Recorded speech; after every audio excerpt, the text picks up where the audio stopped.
Which of the following a recent internal data breach? An IS auditor was asked to evaluate information security practices within the organization. After a recent internal data breach, IS auditor was asked to evaluate what information security practices within the organization. Which of the following findings would be most important to report to senior management?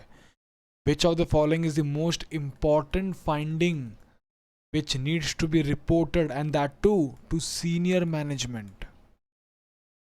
Option number A: security education and awareness workshops have not been completed. The basic training itself is not yet completed. Option number B: employees are not required to sign a non-compete agreement. See, there is non-disclosure agreement, there is non-compete agreement.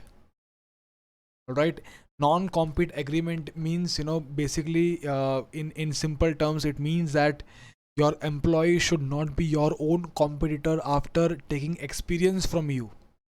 Alright, so I mean, you can have a non-compete agreement with respect to, not that employee should not be doing the business in that same location, or for a specific period. You can have such kind of non-compete agreement.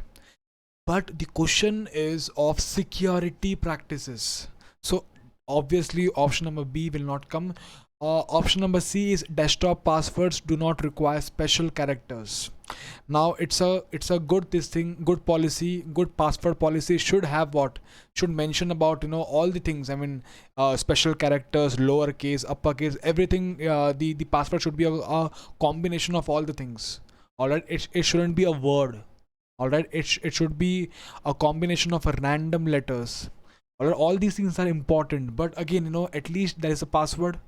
The passwords do not require special characters as such, but again, it's not something a very major concern. All right, option number D: users lack technical knowledge with respect to security and data protection.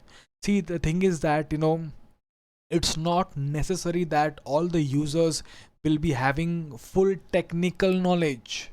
All right, the important thing is that they should be having a normal awareness, they should be having a security awareness, they should be knowing basic things, with respect to social engineering attacks, phishing attacks, not installing any unauthorized softwares, not download personal files on their laptop or PC. So all these things should be, they must be aware of. Having full technical knowledge is not required. All right, and users may have different, I mean, users might maybe from different departments, so it's not that all the users will be having the technical knowledge. It's not possible. All right, but they should be having a basic awareness about the security aspect. All right, so the correct option is option number A: security education and awareness workshops have not been completed till yet. All right, so the correct answer is option number A.